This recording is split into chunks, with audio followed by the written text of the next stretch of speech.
Hi, everybody. This is Josh Becerra from Augurs. This is episode 17 of Augurs on the Town. I'm here with Abby Kelsey, social media strategist at SPS Commerce. Thanks for being here, Abby. Yeah, thanks for having me. Yeah. So, you have taken kind of a unique path to get to SPS Commerce. Take us back a little bit to like that first job at Target Corp, and then give the viewers a sense for your journey, how you got into social and ended up at SPS Commerce. Yeah, absolutely. So, like you said, kind of a different career path starting out.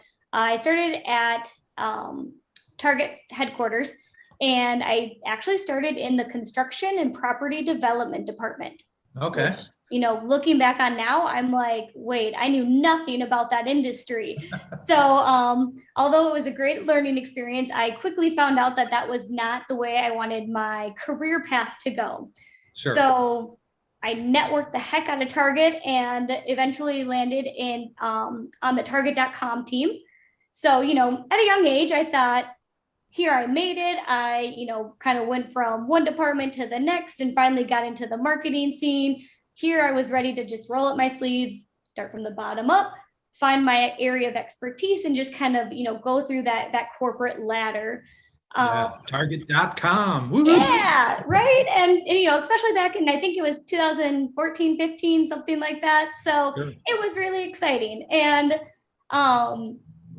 little did I know, 9 short months into that role, got to experience a lot within those 9 months, but Target had those major layoffs, and I was a part of that cut. Yeah. So this was a point that, just kind of only being 20, I think I was 24 at the time, I really got the opportunity to stop and think about my career path. I did like what I was doing at Target.com, but I think sometimes, we all get this sense of, what do I want to be when I grow up? What do I like to do? Like, what's my passion? Yeah. And for some, that comes right away. Others, it could be 30 years down the road. And so for me, this was a really good opportunity to just really sit back and say, what is it that I want to do? And thinking about what makes me happy versus the positioning of my job or where I say I work. So through this time, so I had a little self-reflection, you could call it, at a young age. And through that time, then I went back to the school at University of St. Thomas. They were doing some higher education classes.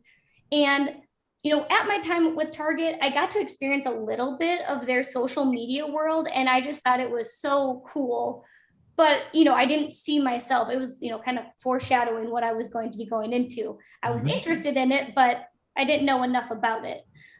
So going through these classes at St. Thomas, I just really fell in love with social media and digital marketing and, continued to pursue that path.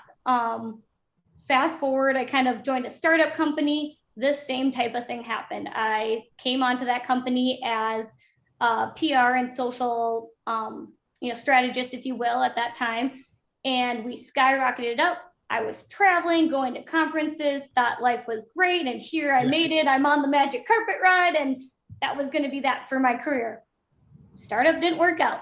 So there I was back to square one again. And I'm like, I have to figure out what I want to do. So it was through these experiences that, I started my own business and started consulting on the side for social media, really focusing in on small mom and pop shops. Like I wanted to help the ice cream store down the street understand how they could let more people know about their business using social media. Yeah, so, for sure.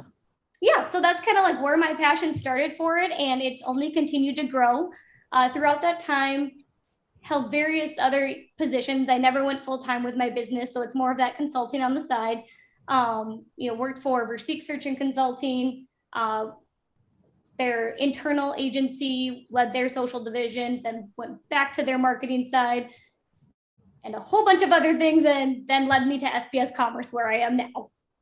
Cool. So then why don't you tell us a little bit about your current role at SPS and what you really enjoy about the work that you're doing there? Yeah, absolutely. So at SPS, I am their social media strategist. And I actually was the first position ever hired for social media. So joining SPS about a year and a half ago, we've had now 81 consecutive quarters of growth, which is a huge accomplishment. And so to have the opportunity to come in and be the first person ever who specializes in social media, it's just been a really exciting opportunity. And what I really love about my current role is people think social media, they think, oh, Instagram.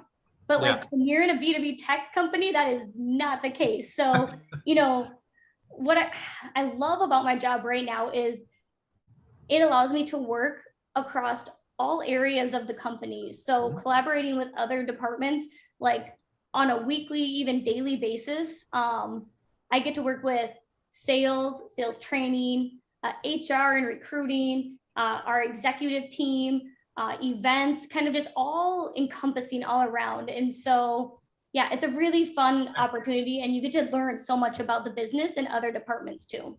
That sounds super fun.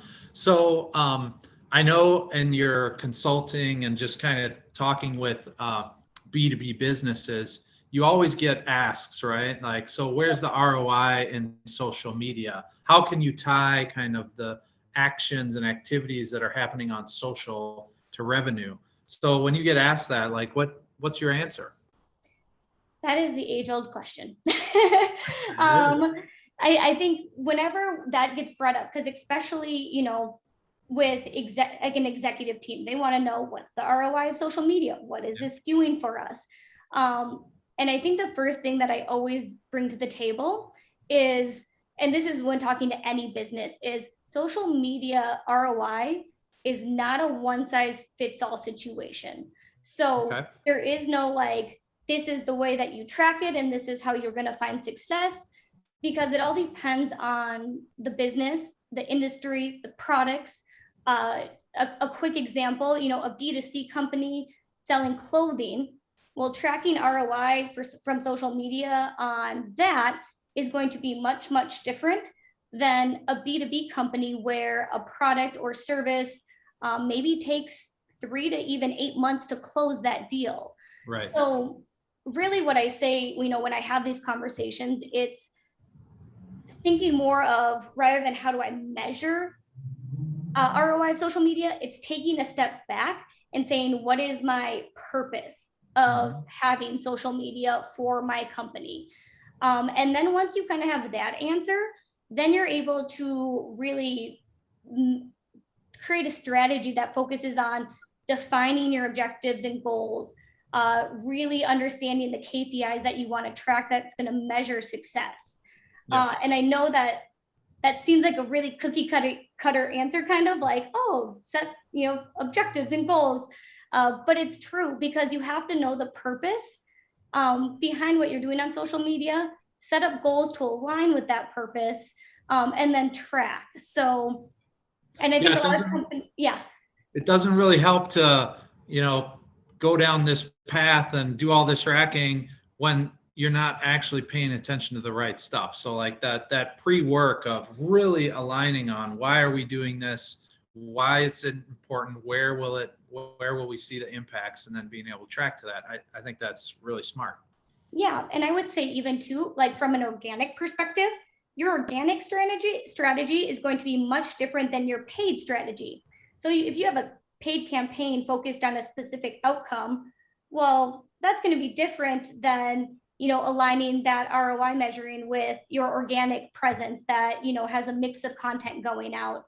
So I always say the one kind of piece of advice as people dive into social media and kind of trying to measure that and share success with their executive teams or business owners or whatever that looks like, is to really understand your tracking. So that's where it all starts. Having your conversion tracking defined and how you're going to measure that. So for example, B2B companies highly suggest a multi-touch attribution model when it comes to conversion tracking. Because if you do last touch, well, we know that consumers these days, they have very little attention span and they need about I think the last time I looked, we were on average of like 12 to 14 touch points before we decide to make a decision.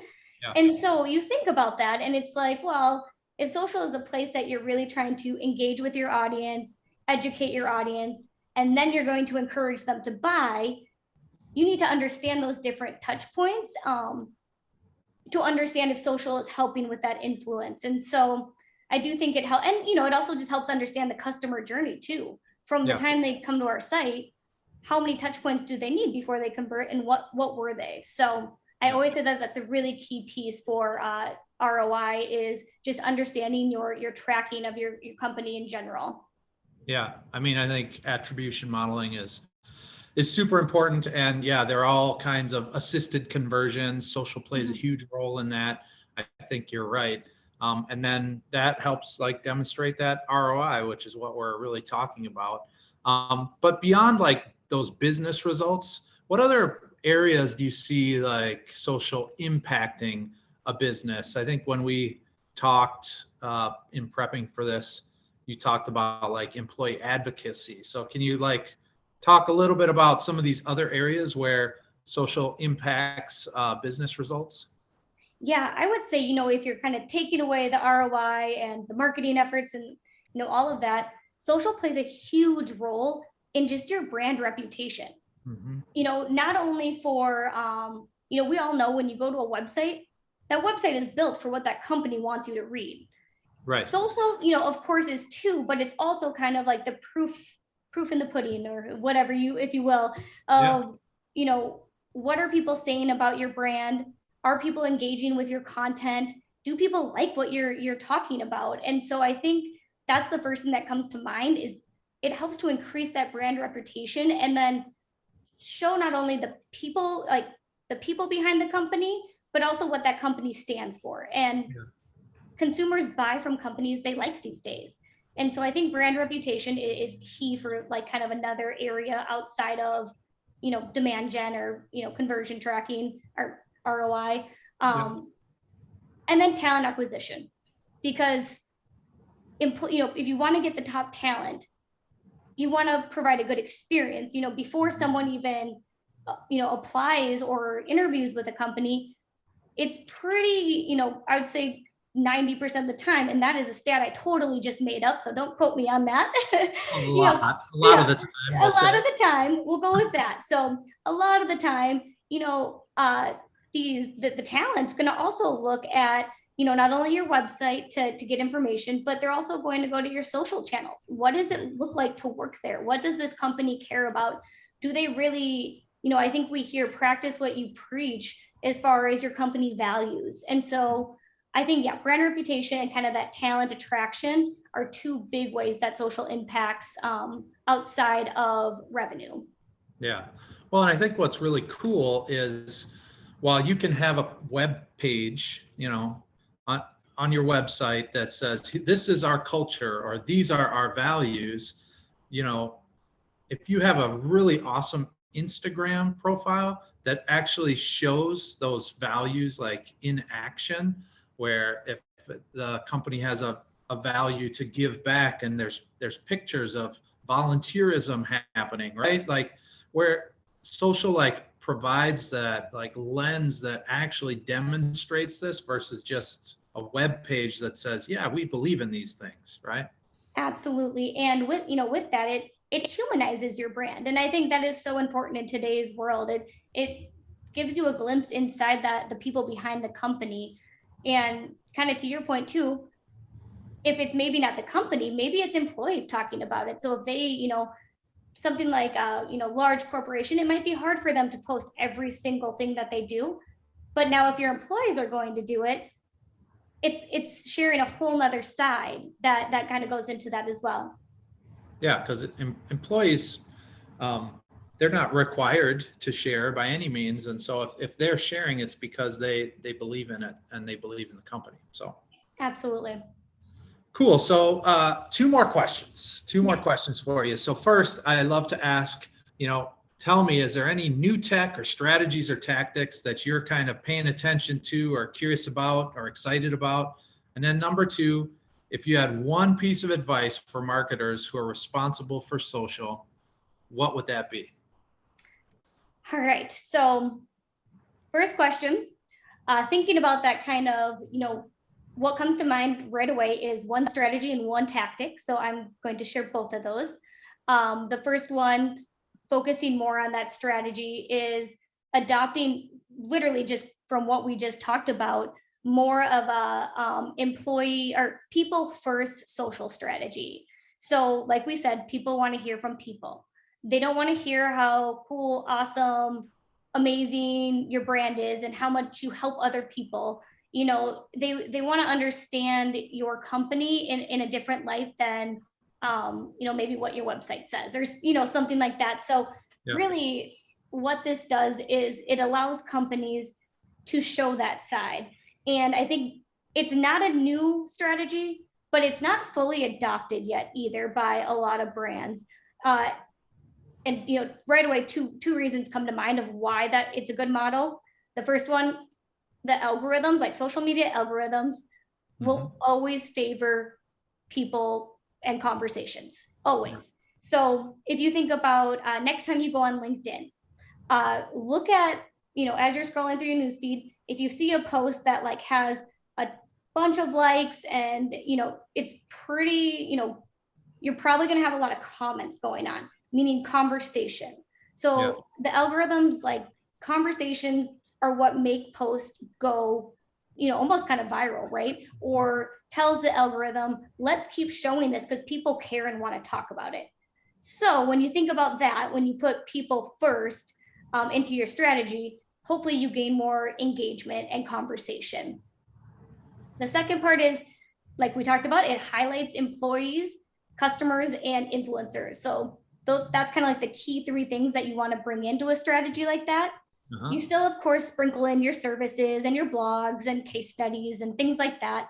But, you really focus on how you're helping them, who your employees are, and again, just bring more of that human aspect to your brand. So yeah, I think that's kind of something that we'll continue to see, not necessarily new, but not fully adopted either.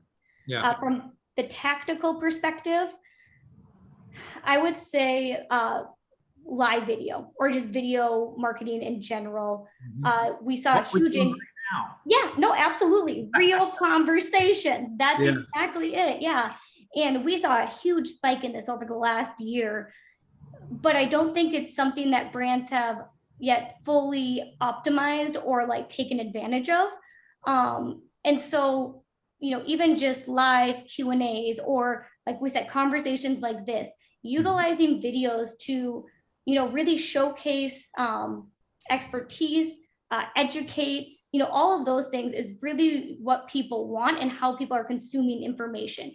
Someone could watch this and they could watch us engage, or they could put their headphones in and be walking with it too. So you can take in that information so many different ways too. So I think that's another key one. So video, live video marketing, any of that would be one from a strategy perspective, if you don't have it in play right now, to really get on that.